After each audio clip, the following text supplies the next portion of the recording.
Como faço para ser um bom palhaço? Ou reconhecer, primeiro passo para crescer.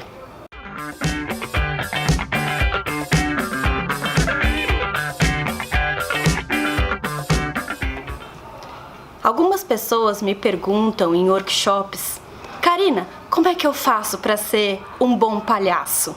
Eu sempre respondo que depende do quanto você se entrega verdadeiramente para essa pesquisa e se mantém nela.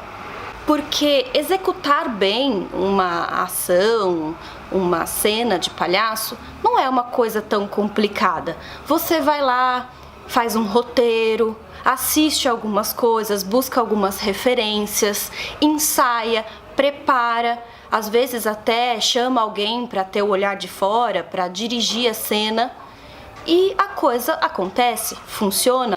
Usa algumas técnicas de comicidade e a cena acontece, as pessoas gostam.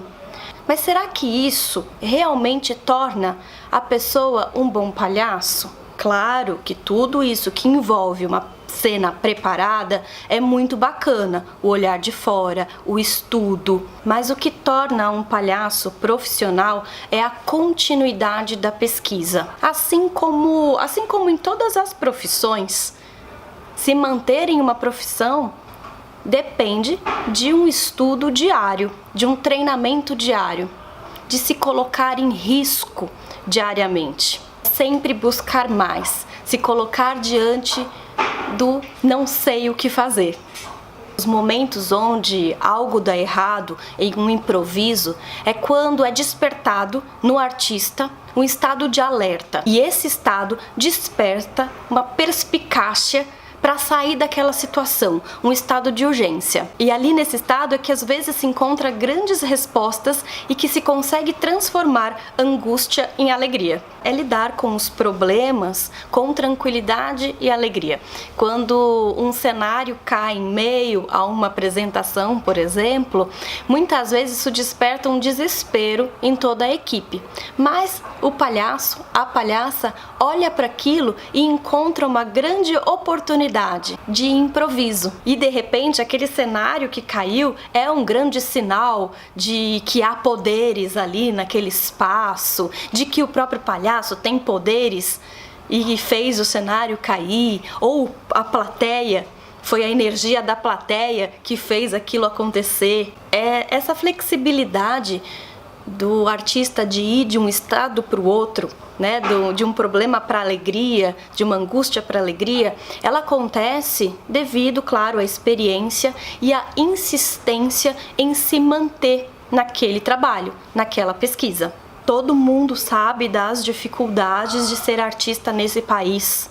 Falta de espaços, falta de leis de fomento nas cidades que consiga manter espaços culturais, que consiga dar subsídio para que o artista pesquise cada vez mais.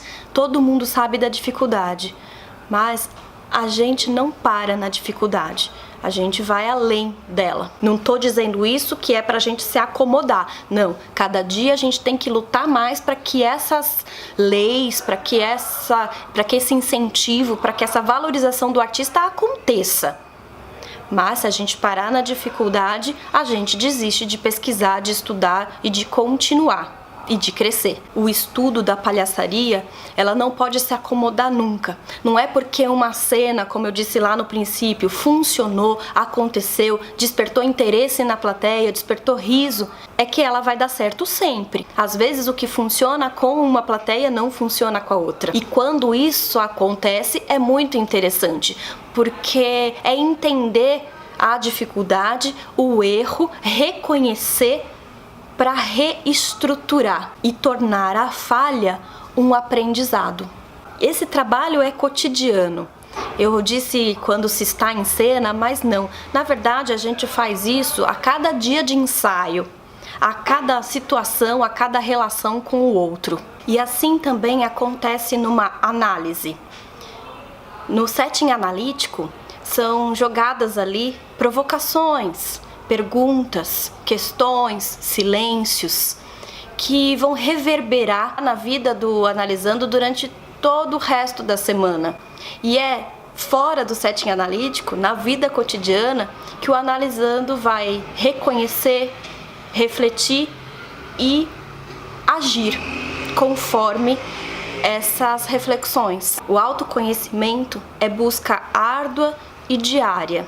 É se rever a todo momento, é olhar para o passado, porque sim, a gente nunca escapa da nossa própria história, de como chegamos ao mundo, de como fomos recebidos, amparados ou não, de como nós nos formamos, de como nós nos entendemos e aprendemos a ser sendo, de como nós estruturamos as nossas defesas e as nossas projeções. E olhar para isso verdadeiramente é também se jogar no abismo do não saber.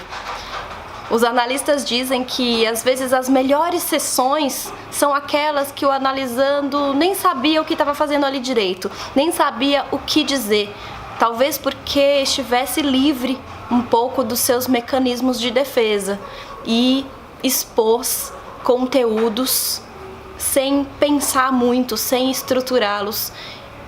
E assim como na palhaçaria, foi um momento de que algo, de um improviso que aconteceu e que dali nasceram saídas, às vezes até geniais. No não saber, a gente busca uma essência.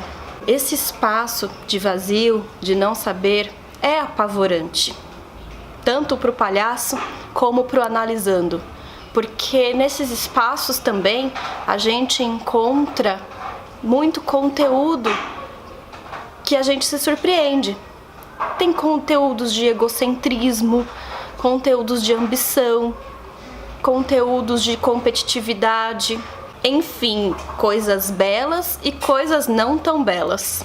Mas tudo isso é o que nos torna um ser completo.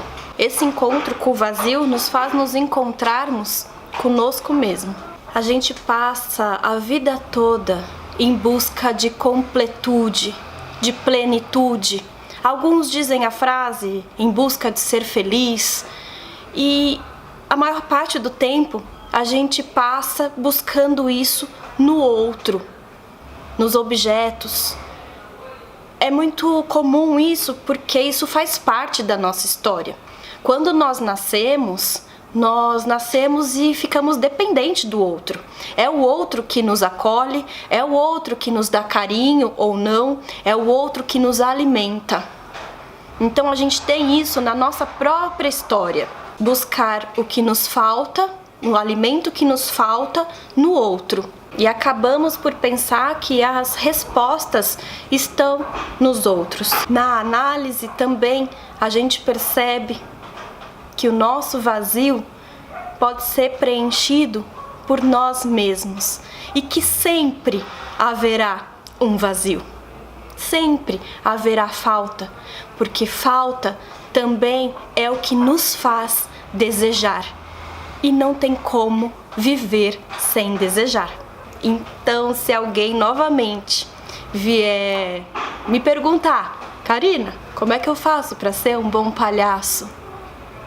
Eu vou dizer: seja, viva verdadeiramente.